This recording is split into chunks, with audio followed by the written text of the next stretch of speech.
Before we kind of open up the discussion, I just wanted to ask a couple of people who haven't spoken yet to say maybe a couple of things. I wanted to start with Caroline Forster, if that's okay.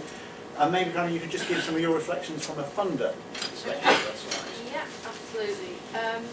Just in terms of background for people, Venture Capital Fund has been investing in neighbourhood-based, community-led organisations for nearly 10 years now.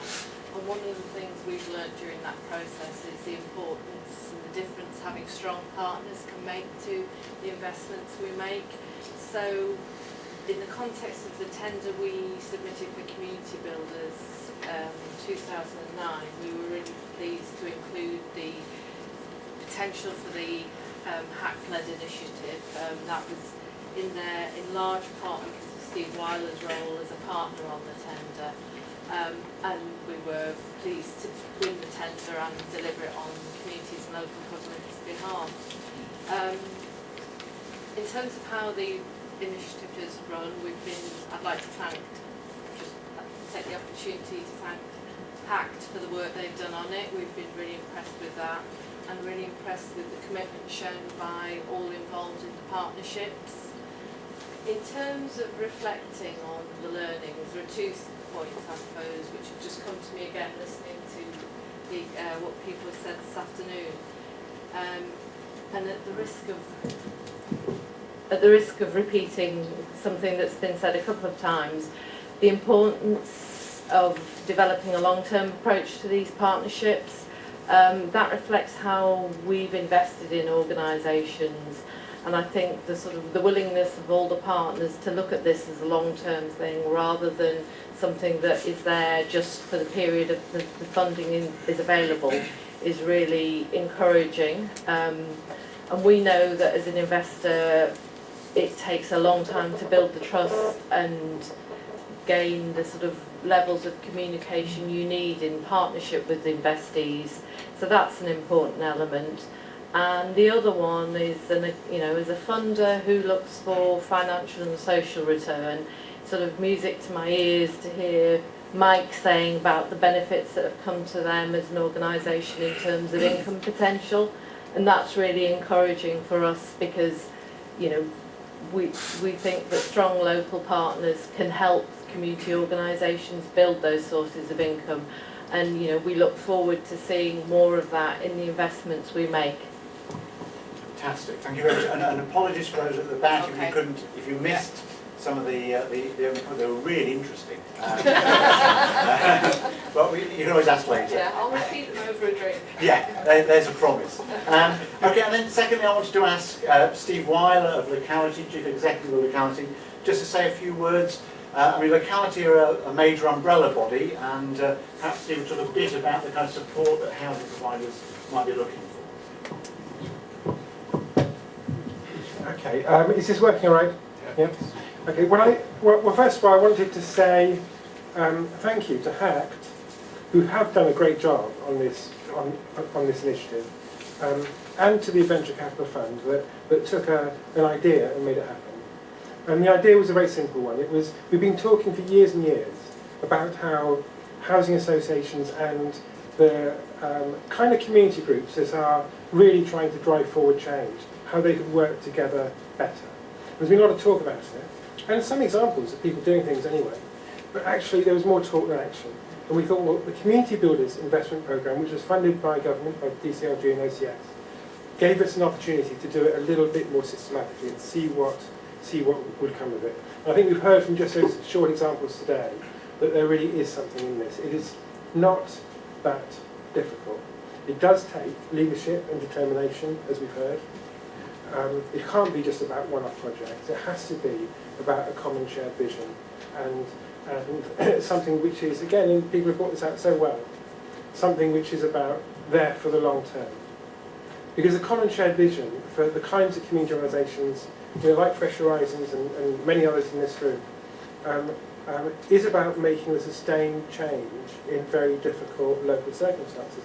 And actually, that's what the core vision, the underlying vision of some of the best housing associations is as well.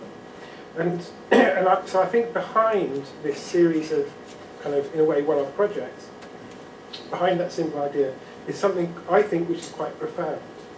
And it's a big question about how do you, at a local level, how do you capitalise community action? What we're trying to do through Locality, we've got a network of over 600 community groups in our membership.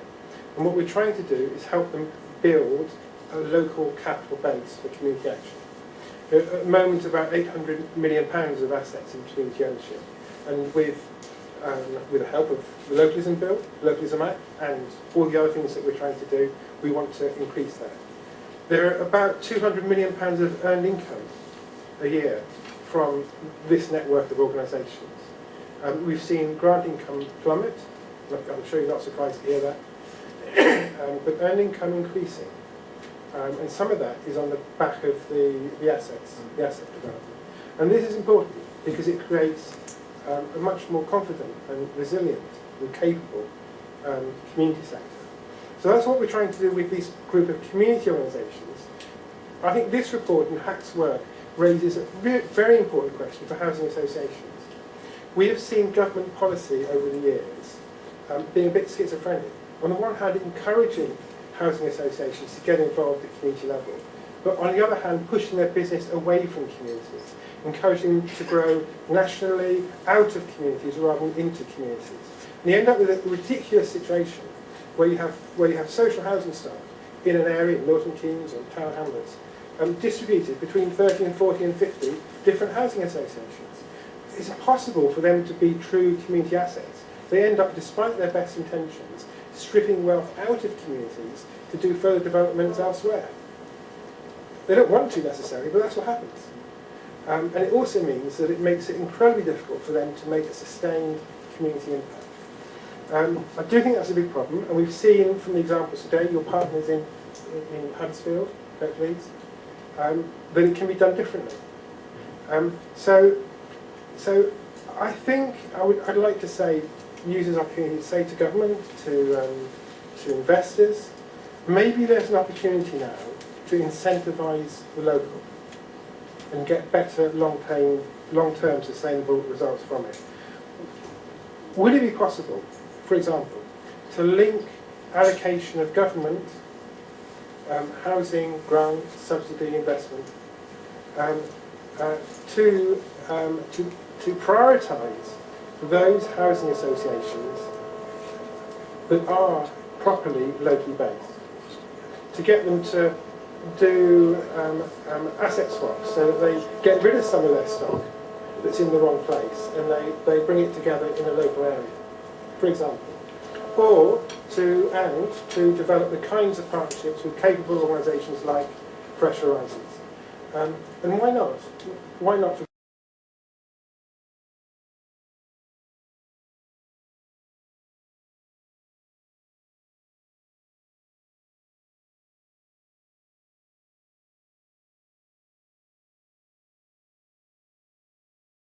government and other investors to say, we will prioritise that in our investment policy. If you do all the other things you do, develop your housing, fine. But if you do that as well, you're more likely to get government backing. That seems to me might really drive forward on a bigger scale these great examples we've heard about today. Okay, thank you very much for that. And yeah, I kind of in Tower Hamlets, I think there's some properties that are managed by an organisation called Riverside, I believe, are based in Liverpool. So, which is an interesting conundrum.